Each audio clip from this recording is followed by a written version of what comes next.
pagi dan selamat Hari Sabat saya ucapkan kepada semua yang menyertai dalam perbaktian online Sabat ini. Sabat ini merupakan Sabat ketiga dalam kuarter 2 2022. Saya Ratna akan memimpin acara perbaktian kita pada hari ini. Kita akan memulakan sesi sekolah Sabat dengan lagu puji-pujian yang akan dipimpin oleh Saudari Sonia.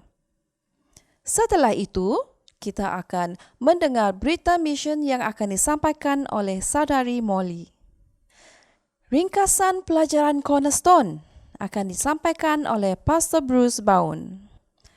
Manakala ringkasan pelajaran sekolah Sabat kita akan disampaikan oleh Pastor Delkan David.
Berita mission kita pada Sabat ini bertajuk Saya Orang Mati bahagian kedua.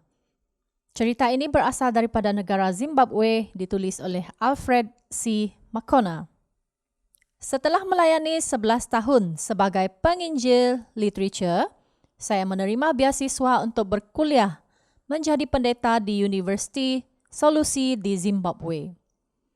Namun 4 bulan sebelum kelas dimulai, isteri saya, Fortunate, dan saya terluka parah kerana kecelakaan mobil.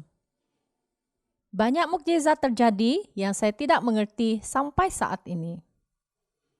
Saya tidak mengerti bagaimana saya dan isteri terselamat dari pelanggaran secara langsung itu, padahal kami duduk di kerusi depan sementara 3 penumpang yang berada di bahagian belakang itu tidak selamat. Saya tidak mengerti mengapa saya tidak lumpuh. Saya juga mulai latihan fisioterapi dan ahli terapi menanyakan, adakah anda seorang lelaki yang suka berdoa? Dan saya menjawab, ya. Kenapa? Saya bertanya. Hasil röntgen yang saya pegang ini menunjukkan bahawa anda harus mengalami kelumpuhan dari bahagian leher ke bawah, katanya.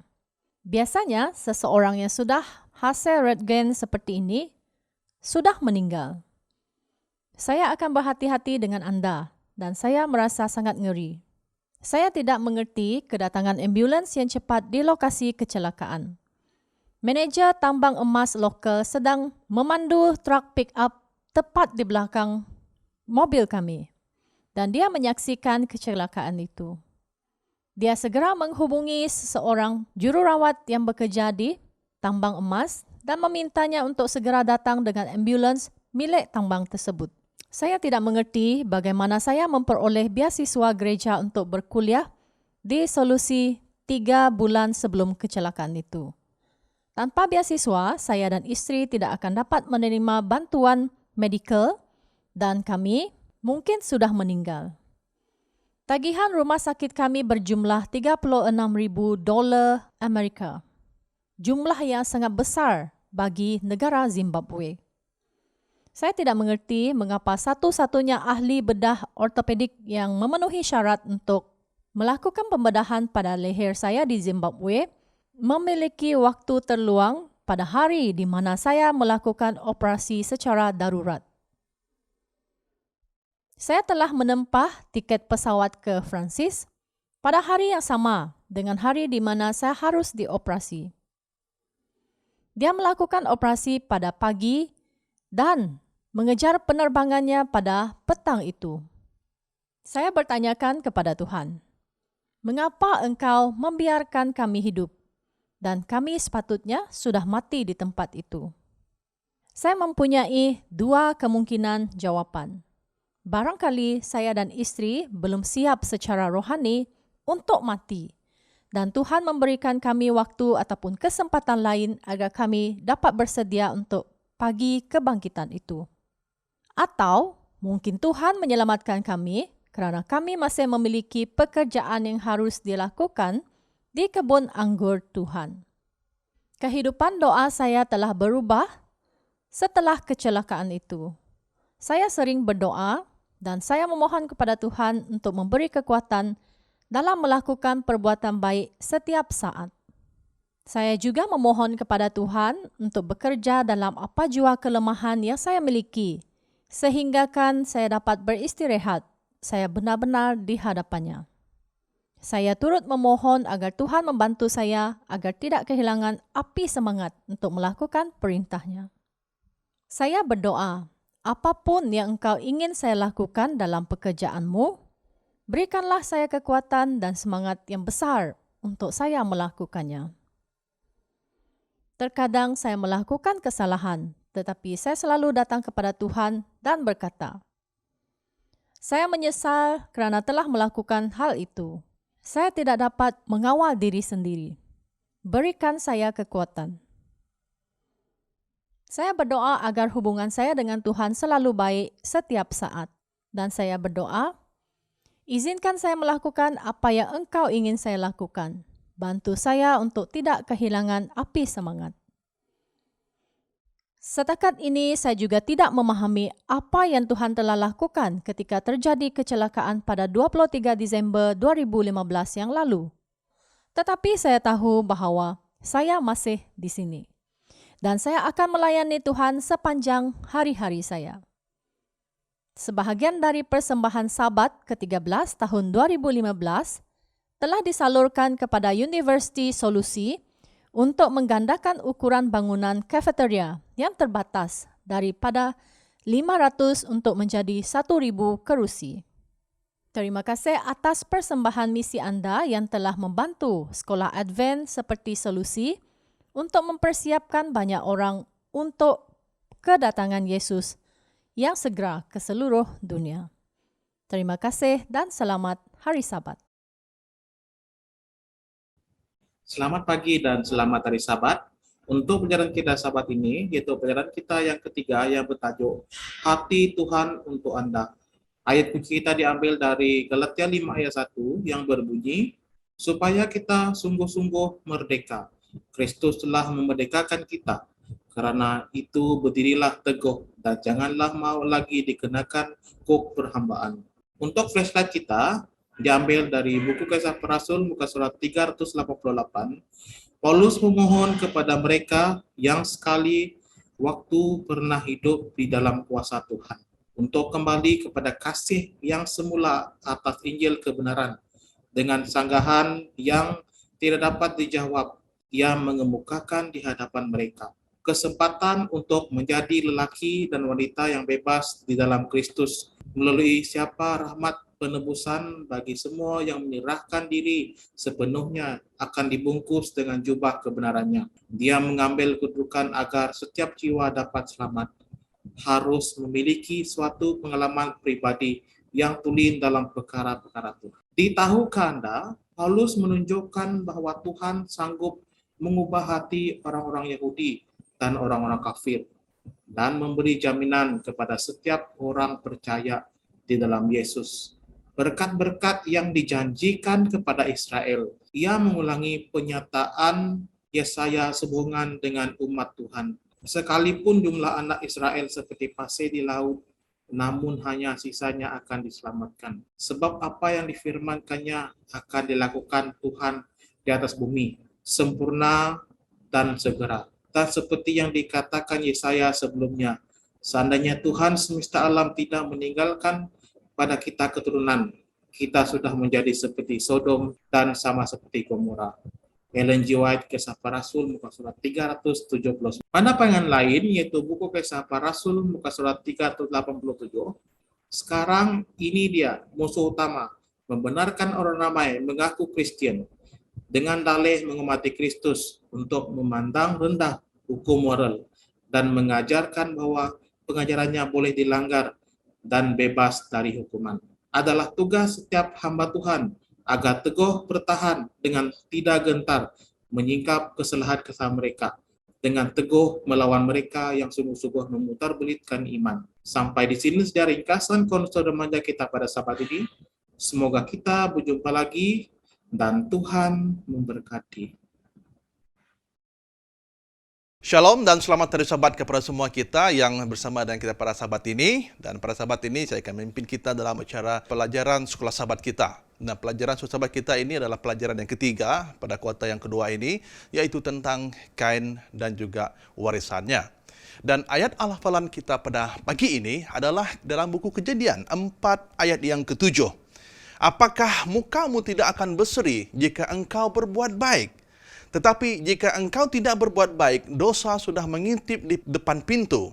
Ia sangat menggoda engkau, tetapi engkau harus berkuasa atasnya. Kita melihat ayat ini yang sentiasa memperingatkan kita. Okay? Dan begitu juga tentang apa yang telah Kain lakukan pada adiknya. Kalau kita melihat dalam pelajaran kita pada pagi ini, dalam pelajaran ini, sungguh kita fikirkan, boleh kita bayangkan bagaimana Adam dan Hawa, Adam dan Hawa ini mempunyai perasaan apabila mereka mempunyai anak-anak. Dan anak mereka sudah membesar, dan anak-anak itu adalah harapan bagi mereka, dan mereka memikirkan itu adalah yang telah Tuhan berikan kepada mereka, ataupun anugerah Tuhan kepada mereka. Tetapi sukar juga untuk membayangkan bagaimana perasaan Adam dan Hawa ketika mereka mengetahui yang Kain membunuh Habel. Dalam Kejadian 4, kisah ini banyak berkisahkan tentang pembunuhan yang pertama. Dan yang kedua, tentang jatuhnya manusia semakin dalam ke dalam dosa. Dan kalau kita melihat situasi ini, Tuhan juga hadir dalam pasal ini. Dan dia juga memperdulikan anak-anaknya. Dan dia menawarkan kasih karunia kepada orang-orang yang berdosa. Kalau kita lihat dalam pelajaran ini, kita akan melihat tentang kelahiran dua bersaudara, yaitu Abel dan juga Kain. Dan kita melihat dan juga tumpu kepada dosa Kain, ataupun dosa Kain. Dan begitu juga kita akan melihat dua garisan keturunan.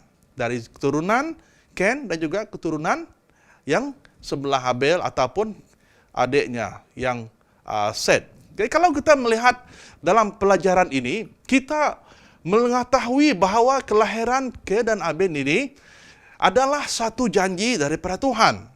Kalau kita melihat dalam buku Kejadian 4 ayat ke-1, mengatakan kemudian manusia itu bersetubuh dengan Hawa, istrinya, dan mengandunglah perempuan itu lalu melahirkan Kain. Maka kata perempuan itu, aku telah mendapat seorang anak laki-laki dengan pertolongan Tuhan. Jadi, apabila Hawa melihat situasi ini, dia mengingatkan bahwa janji Allah ataupun Tuhan dalam buku Kejadian 3 ayat yang ke-15. Saat dia melahirkan anak pertamanya. Jadi Hawa juga mengira Kain adalah penggenapan nubuatan itu. Keturunan yang akan membebaskan mereka dari dosa. Tetapi kalau difikirkan balik, ya, apa yang diharapkan, apa yang difikirkan oleh Hawa dan Adam ini ternyata adalah lain. Okay? Harapan ini menutupi kelahiran Habel ataupun dalam bahasa Ibrani-nya Hebel, atau artinya kesia-siaan. Okay? Kalau kita melihat dalam buku Pengkhotbah 12 ayat yang ke-8. Karena apa yang terjadi, kita melihat situasi ini adalah mereka ini masing-masing mempunyai pilihan yang berbeza. Okay? Kain memilih untuk mengusahakan tanah dan Habel memilih untuk memelihara ternak. Dalam buku Kejadian 4 ayat yang kedua. Kelihatannya itu Kain juga mengikuti perintah Allah. Okay? Dalam buku Kejadian 2 ayat 15. Tetapi kalau kita melihat segala-galanya, semuanya tampak berjalan sesuai dengan rencana Tuhan. Okay? Apa yang kita lihat di sini adalah keserasian mereka ini. Okay? Walaupun begitu, kita melihat dari segi perkara yang lain, di mana Kain dan juga Habel mempersembahkan persembahan mereka kepada Tuhan dengan cara yang berlainan, cara yang sama, tetapi apa yang diberikan adalah berlainan. Dalam buku Kejadian 4 yang ketiga mengatakan, setelah beberapa lama waktunya, maka Kain mempersembahkan sebahagian dari hasil tanah itu kepada Tuhan sebagai korban persembahan. Di sini kita melihat Allah ataupun Tuhan mewajibkan hewan dan juga sayuran sebagai persembahan. Imamat 1 ayat 2, begitu juga dengan Keluaran 23 ayat 19. Di sini juga kita mengatakan bahwa setiap jenis persembahan memiliki maknanya masing-masing dari segi penebusan dan juga syukur. Tetapi kita tidak tahu konteks lengkapnya, bahwa yang kita tidak dapat mengetahui motivasi mereka secara pertimbangan karena Tuhan ataupun Allah telah pun menolak salah satu persembahan mereka menurut Kejadian 4 ayat yang keempat hingga yang kelima. Mari kita lihat dengan lebih mendalam tentang persembahan dan juga Kain dan juga Habel ini. Oke. Kalau kita melihat dalam ayat yang ketiga tadi, dia mengatakan setelah beberapa waktu lamanya, maka Kain mempersembahkan sebagian dari hasil tanah itu kepada Tuhan sebagai korban persembahan. Dan kalau kita melihat persembahan ini, Kain menganggap persembahannya itu sebagai pemberian kepada Allah. Okay? Apa yang diberikannya, apa yang disediakannya adalah untuk dipersembahkan kepada Tuhan. Itu adalah tanggapan Kain. Dan kalau kita melihat di sini, bahwa Kain juga ingin diterima atas apa yang dia lakukan terhadap ataupun kepada Tuhan. Okay? Jadi kita akan melihat konsep keselamatan karena perbuatan. Di sini perbezaannya dengan Habel adalah dua. Okay? Perkara yang pertama, kalau kita melihat Kain tadi menganggapkan persembahannya itu sebagai pemberian kepada Allah, dan begitu juga dia ingin diterima atas apa yang dia lakukan kepada Allah. Okay? Tetapi bagi Habel, dia menganggap ataupun memahami pengorbanan itu sebagai mengingati pemberian Allah kepadanya. Nah, konsep yang pertama tadi kita melihat bagaimana Kain menganggap persembahannya itu diberikannya, okay, disembahkannya kepada Tuhan. Tetapi Habel, dia mengingatkan pemberian yang Tuhan berikan kepadanya. Satu, kita melihat adalah seorang memberi untuk persembahan. Dan seorang itu memberi karena pengorbanan ataupun juga mengingatkan pemberian yang Tuhan telah berikan kepadanya. Dan yang kedua juga, Habel ingin diterima atas apa yang telah Allah ataupun Tuhan lakukan untuknya. Bukan apa yang dia lakukan untuk Tuhan. Bukan seperti Kain. Okay? Tapi Habel ini memikirkan yang berterima kasih ataupun ingin diterima karena apa yang telah Tuhan lakukan terhadapnya, bukan apa yang dia lakukan untuk Tuhan. Jadi, inilah konsep yang berbeza di antara Habel dan juga Kain. Kain ini dia lebih kepada sesuatu yang inginkan dalam hati dan pikiran dia. Tetapi Habel ini dia lebih kepada berterima kasih tentang apa yang telah Tuhan berikan kepada dia. Jadi, itu perbezaan bagi mereka berdua. Dan apabila sesuatu begitu terjadi, kita melihat bahwa Tuhan telah menolak pemberian Kain. Kenapa ia ditolak? Kalau kita melihat dari konsep di sini, adakah Kain ini benar-benar ataupun jujur dengan pemberian pemberian korbannya kepada Tuhan?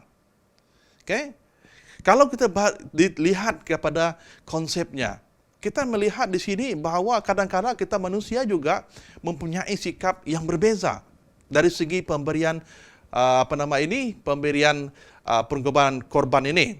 Karena kita inginkan Tuhan. Kadang-kadang kita ingin melakukan tentang itu dari segi persepuluhan. Kadang-kadang kita ingin memberi persepuluhan hanya karena Tuhan melakukannya untuk Tuhan, atas kerana apa yang Tuhan katakan, mungkin arahan daripada Tuhan, bukan sepenuh hati dengan secara jujur. Tetapi kalau kita melihat konsep yang diberikan oleh Habel ini, dia mengatakan dia memberi korban itu karena dia berterima kasih dengan apa yang Tuhan telah lakukan terhadapnya. Dan begitu juga dia dengan jujurnya, menjujurnya memberikan persembahannya kepada Tuhan. Jadi, apa yang kita lihat di sini kadang-kadang mungkin sesuatu yang tidak membuatkan kita berpikir, karena apa yang kita lakukan bukannya kita lakukan untuk Tuhan, tetapi apa yang Tuhan telah lakukan untuk kita. Itulah konsep sebenarnya dari segi persembahan kita.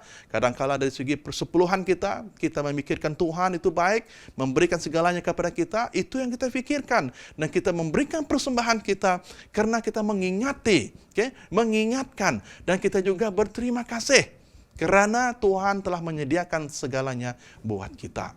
Mari kita lihat dengan lebih mendalam. Dalam hal ini, Allah ataupun Tuhan telah pun memberi nasihat kepada Kain.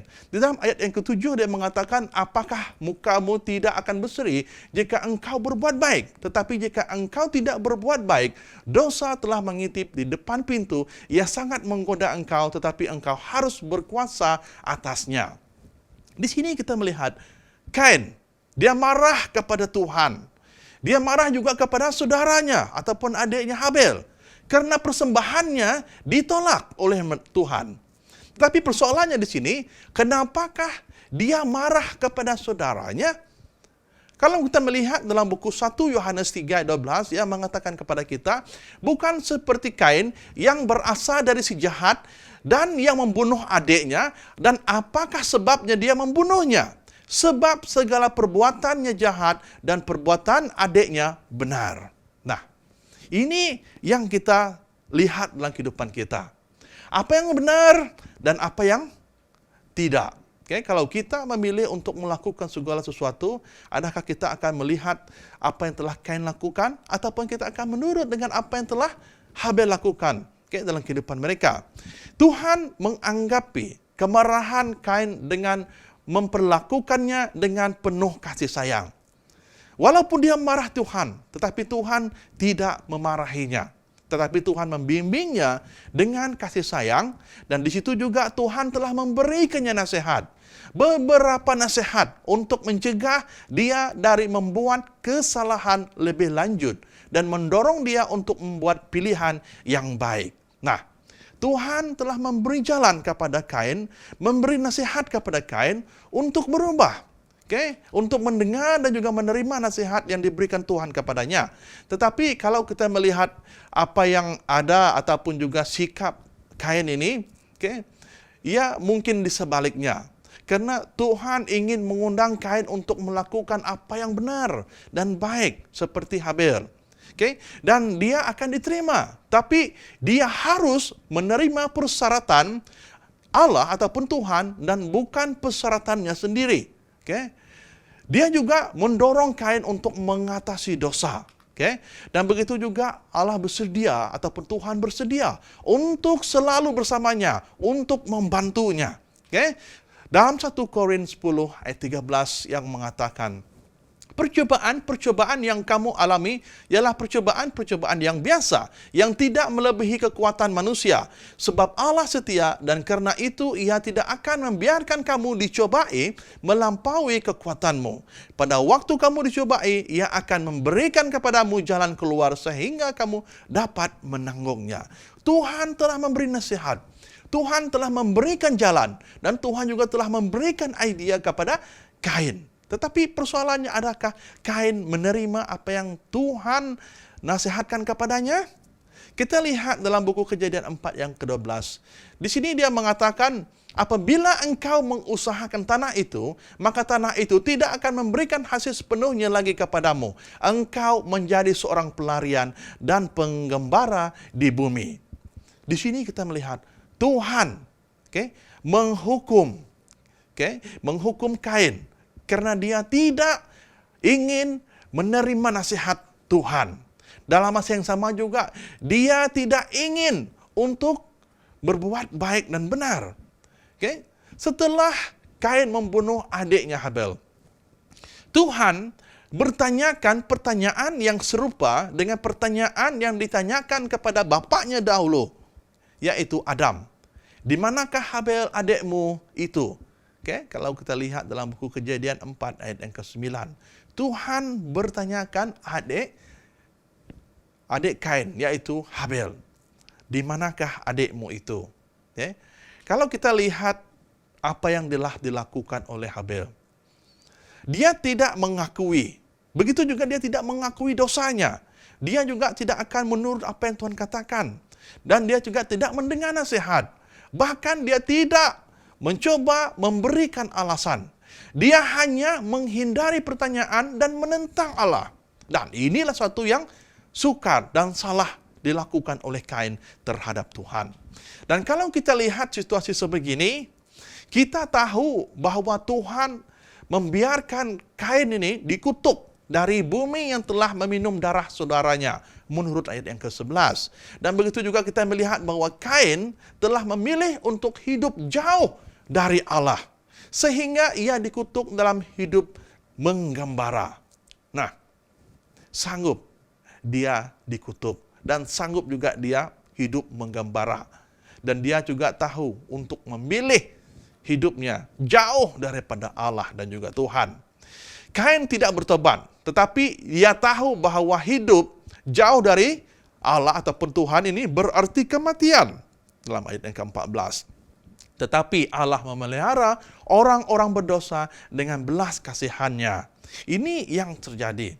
Tuhan masih lagi memberikan harapan kepadanya. Dalam buku Kejadian 4, 15 dan juga Matius 5 ayat 4 yang 45.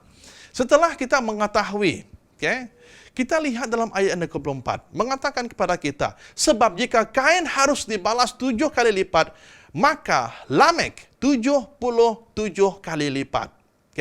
Keturunan Kain ini menjadi lebih buruk dan lebih teruk dari generasi ke generasi. Lamek adalah contoh yang tepat dalam hal ini. Dia adalah sebagian daripada generasi ketujuh selepas Adam.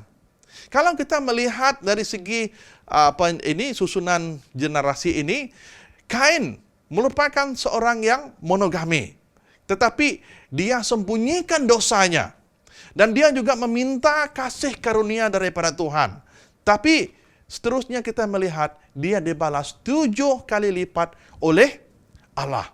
Kalau kita melihat struktur ini, kita melihat bahwa keturunan Kain telah pun dikutuk. Sehingga kita melihat contoh yang telah dilakukan oleh Lamek. Dari permulaan Lamek, dia bermula untuk berpoligami. Berpoligami, dia mempunyai 2 orang istri. Dan dia juga membualkan ataupun juga suka bercerita tentang dosa yang telah dilakukannya. Bermaksud dia lebih bangga melakukan perkara yang salah. Atas dosanya. Dia melakukan dosa, dia suka menceritakan, oh aku begini, aku begitu, dengan satu-satu. Itu yang dia banggakan. Dia banggakan menceritakan dosanya kepada orang lain. Apa yang kita lihat di sini dalam ayat yang ke-26 mengatakan, lahirlah seorang anak laki-laki bagi Set, juga dan anak itu dinamai Enos. Waktu itulah orang memulai memanggil nama Tuhan. Kalau kita melihat keturunan Adam ini, sebelah Adam, di sebelah Kain, dan juga di sebelah Habel. Tetapi Habel telah meninggal, telah digantikan dengan Set. Apa yang kita lihat di sini adalah sampai 7 keturunan sehingga ke Henok. Sebelah Adam, sebelah Set, dan juga di sebelah Kain, Lamek. 7 keturunan selepas Adam dan Hawa. Kita melihat apakah yang dilakukan oleh Lamek dalam kehidupan mereka. Tetapi kita melihat juga keturunan Set. Bagaimana keturunan Set ini menjadi berkat kepada Tuhan dan disebut sebagai anak-anak Allah. Hawa memiliki iman bahwa pembebas akan datang melalui keturunan Set. Dalam ayat yang ke-25. Tetapi kita melihat di sini keturunan Mesianes akan menjadi sebagian daripada garis keturunan Set. Karena keturunan Set ataupun anak-anak Allah ini dan Kain, anak-anak manusia, jelas berbeza sejak Enos. Kalau kita melihat dalam buku Kejadian 6, ayat yang ke-1 dan kedua, keturunan Kain semakin jauh dari Allah. Tetapi keturunan Set semakin mencoba untuk mendekat kepada Tuhan. Henok juga merupakan sebagian daripada generasi ke-7 sejak Adam. Tetapi pengalamannya sangat berbeza dengan sepupunya Lamek. Kita melihat apa yang Tuhan lakukan kepada kedua-dua turunan ini. Dan kita melihat bahwa kita ini adalah anak-anak Allah. Marilah kita meniru Henok dan berjalan setiap hari bersama Tuhan. Menurut buku Kejadian 5 ayat yang ke-22. Apa yang kita lihat dalam kejadian ini? Kita harus melihat kepada apa yang telah Kain lakukan dan juga generasinya. Kenapa mereka tidak diberkati? Karena mereka adalah manusia yang engkar dan tidak suka untuk menurut perintah Tuhan. Dan lebih lagi mereka tidak suka untuk mendengar nasihat daripada Tuhan. Dan apa yang penting, kita melihat dari segi apa yang Tuhan ingin kita lakukan dalam kehidupan kita. Bukan apa yang kita ingin lakukan menurut kita, bukan menurut Tuhan. Dan itulah sebabnya perbezaan dalam kehidupan kita sentiasa berbeza. Jadi sifat mementingkan diri dalam hati kita itu dan percobaan berkuasa atas kita. Kan kita melihat kasih Allah yang besar, sifat mementingkan diri ini sentiasa akan ada dalam kita kalau kita tidak mementingkan Tuhan. Dan apa yang penting adalah Roh Kudus. Apabila Roh Kudus memuliakan Kristus, hati kita dilembutkan dan tunduk. Percobaan kehilangan kuasa dan kasih karunia Kristus mengubah tabiat. Oleh karena itu, kita akan dipilih dan dianggap sebagai anak-anak Tuhan. Jadi, selamat mendengar apa yang telah mempelajari dalam pada pagi ini, agar Tuhan sentiasa memberkati semua kita dan kita semua dianggap anak-anak Allah. Semoga Tuhan memberkati semua kita. Shalom.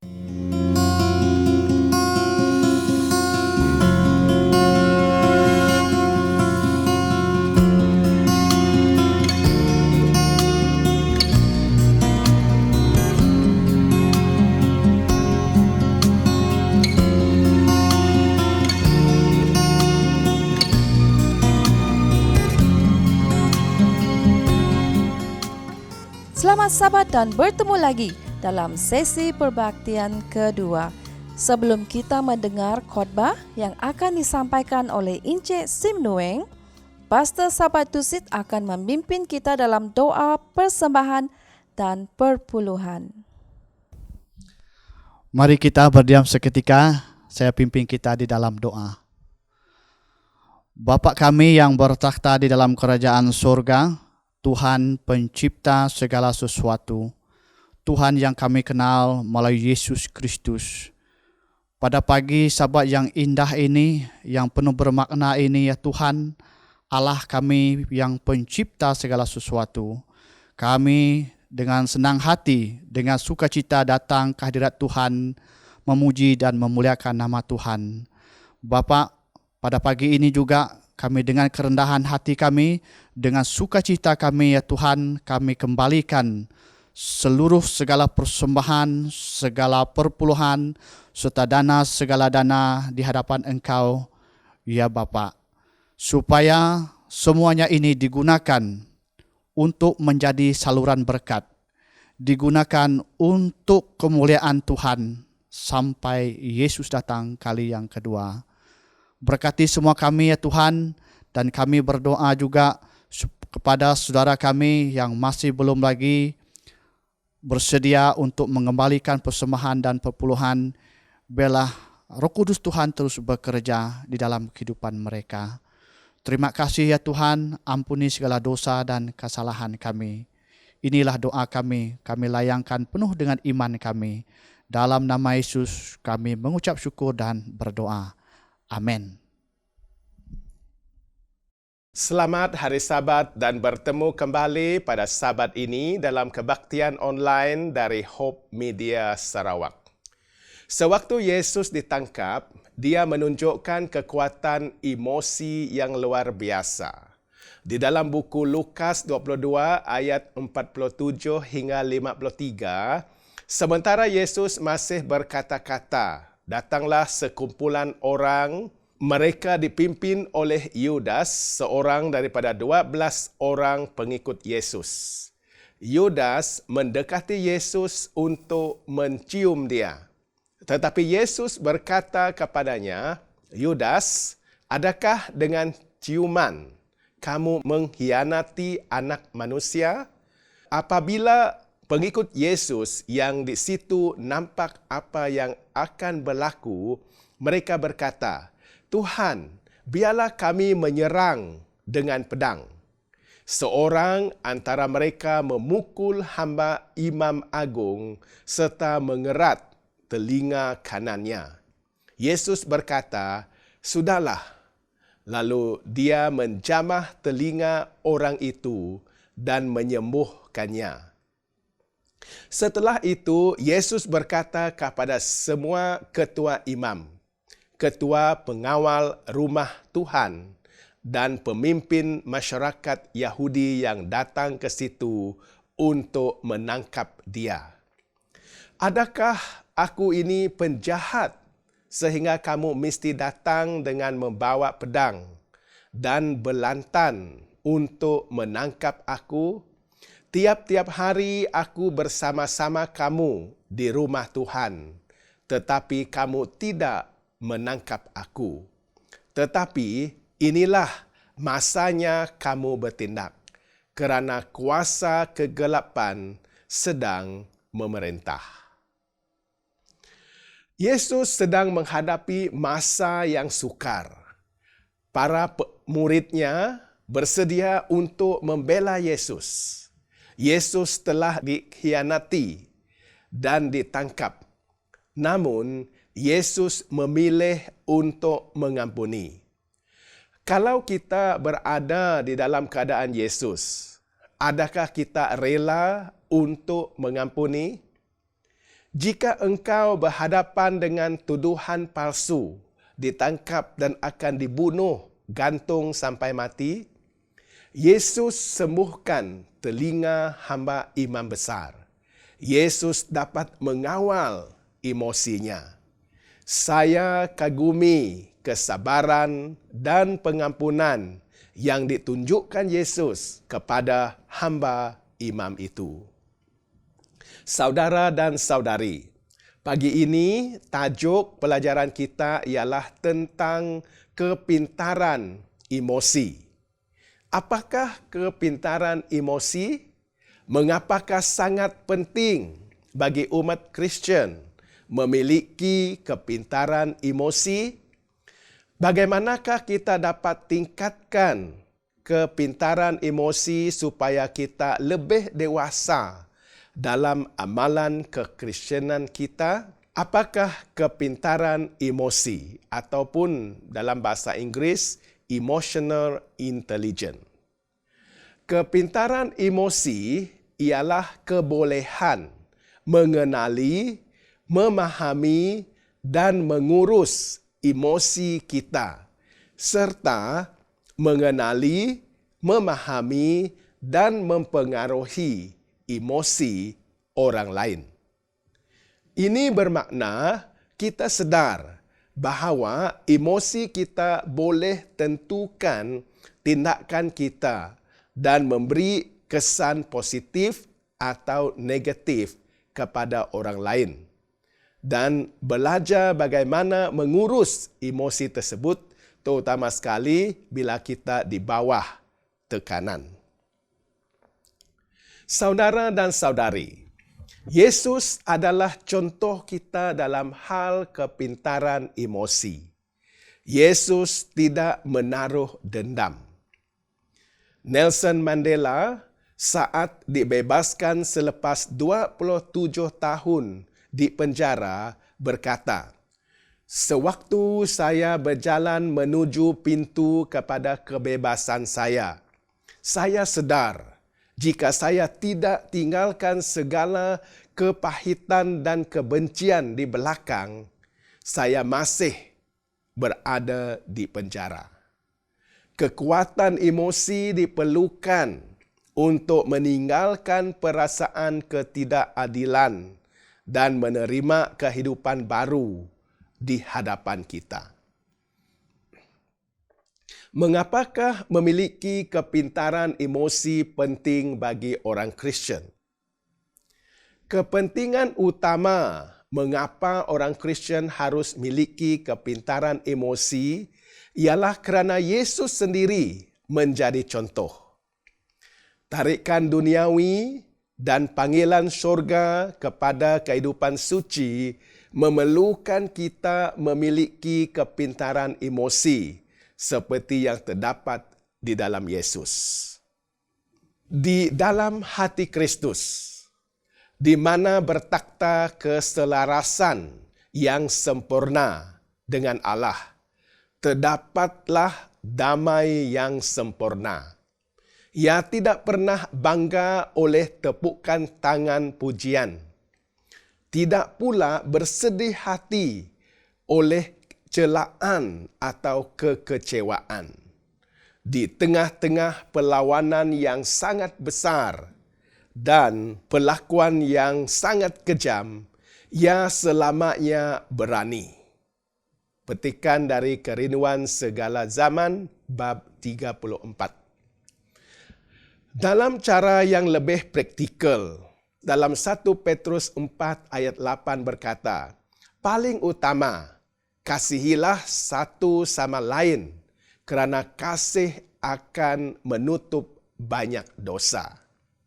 Kepintaran emosi memerlukan kita untuk lebih sedar emosi yang mempengaruhi tindakan kita, agar tenaga kita disalurkan kepada melakukan kebaikan kepada orang lain, justru meningkatkan tahap kepintaran emosi kita. Kerana kecenderungan kita bertentangan dengan kehendak Tuhan Yesus, maka menjadi usaha berterusan bagi kita untuk kekal mengasihi dan membuangkan perasaan negatif.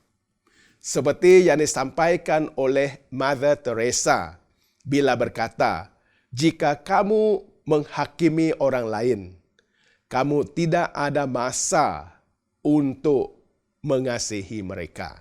Bagaimanakah kita tingkatkan kepintaran emosi kita? Menurut Daniel Goleman, terdapat 5 komponen atau elemen kepintaran emosi.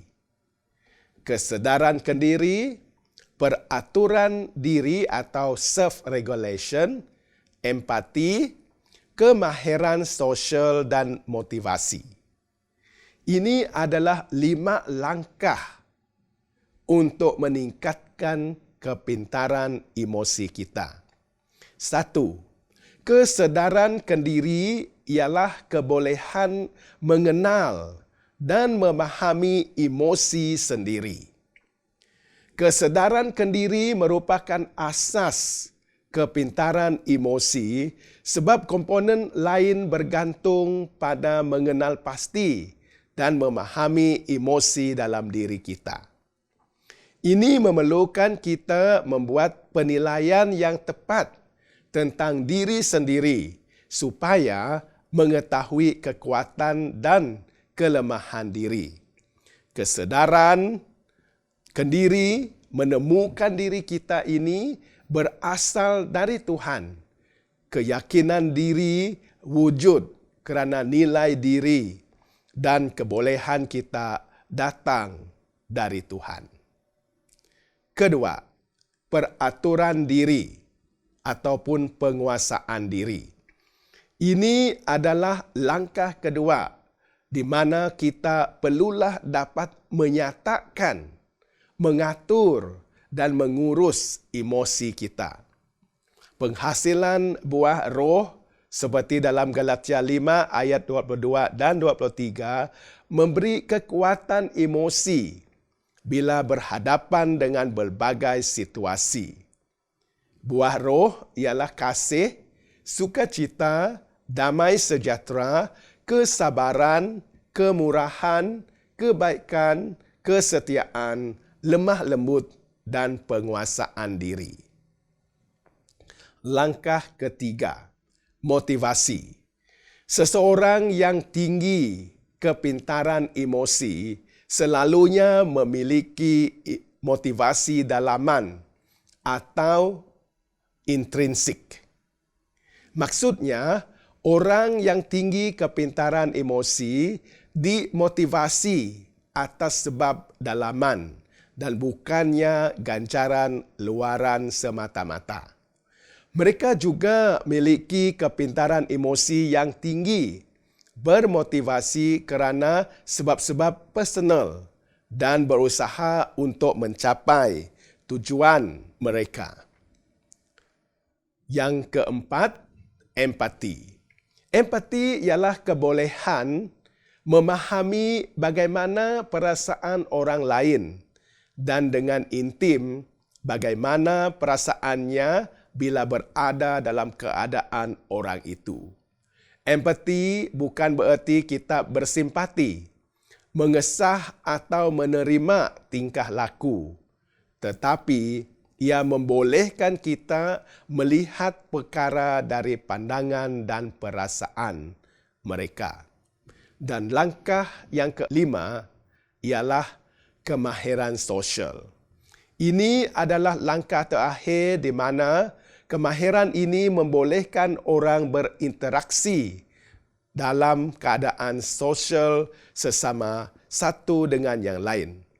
Kemahiran sosial orang yang memiliki kepintaran emosi lebih tinggi dan mereka dapat menggelak mengejar dan mencapai tujuan mereka dan pada waktu yang sama berinteraksi dengan orang lain.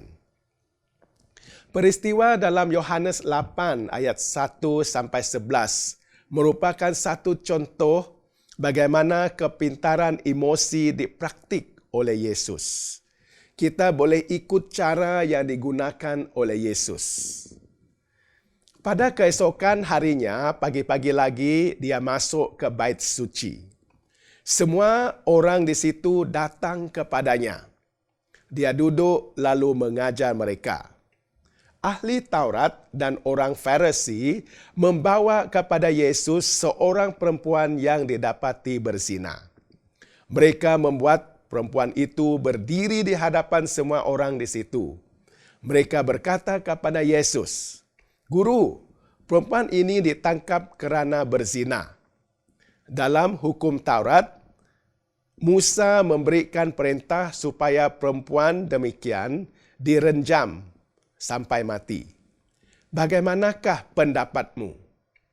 Mereka bertanya demikian untuk menduga Yesus supaya mempunyai alasan untuk menuduhnya.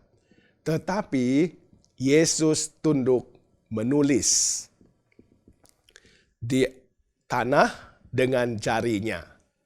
Mereka tetap mengulangi pertanyaan itu. Oleh yang demikian, Yesus meluruskan badannya lalu berkata kepada mereka, "Siapa di antaramu yang tidak berdosa, hendaklah dia yang pertama merejam batu kepadanya."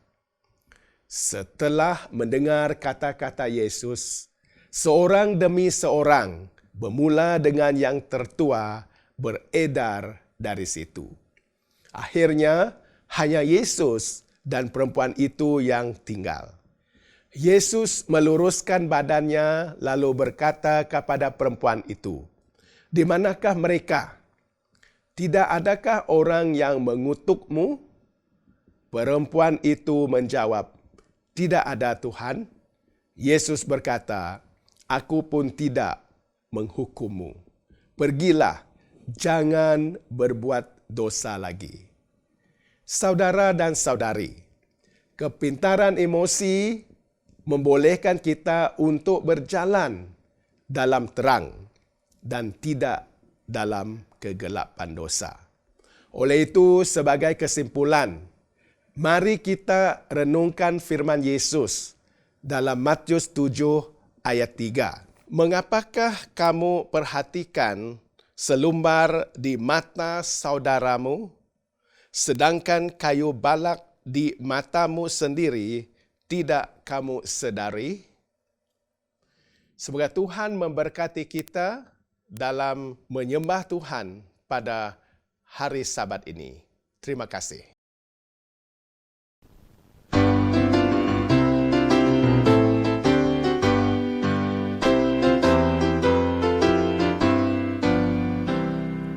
Serta dengan Yesus selamatlah aku, di mana saja Tuhan pemimpinku. Dengan tiada Tuhan hilang sentosa, serta dengan Yesus aman ku rasa. Kemana-mana pun aman ku rasa, serta dengan Yesus selamat sentosa. Serta dengan Yesus tak sendirian, meski hilang sobat Tuhan iringkan. Tiada ku takut segala kesusahan, serta dengan Yesus dapat lindungan. Kemana-mana pun aman ku rasa, serta dengan Yesus selamat sentosa. Serta dengan Yesus ku hendak tidur, meski bayang turun Tuhan menghibur. Pada kebangkitan dipanggilkannya, pulang serta Yesus selama-lamanya. Kemana-mana pun aman ku rasa, serta dengan Yesus selamat sentosa. Tuhan Bapa kami yang bersemayam di kerajaan syurga, kami mengucap syukur, terima kasih kepada Tuhan kerana memberi peluang kepada kami untuk belajar bagaimana kami meningkatkan kepintaran emosi kami yang Tuhan kurniakan kepada kami, supaya kami dapat menjadi umat-Mu yang lebih berkesan, memberitakan firman-Mu dalam tingkah laku kami kepada orang lain. Ampunilah kesalahan dosa kami dalam perkara ini, dan kami ingin serahkan hidup kami kepada tangan Tuhan pada minggu akan datang ini, supaya kami tetap menjadi saksi-saksi Tuhan yang efektif. Semua ini kami doa dalam nama Tuhan Yesus yang menjadi juru selamat kami. Amin. Terima kasih kepada semua kita yang sudah mengikuti perbaktian online pada Sabat ini, dan semoga kita bertemu lagi pada hari Sabat yang seterusnya. Selamat hari Sabat, Tuhan memberkati kita semua.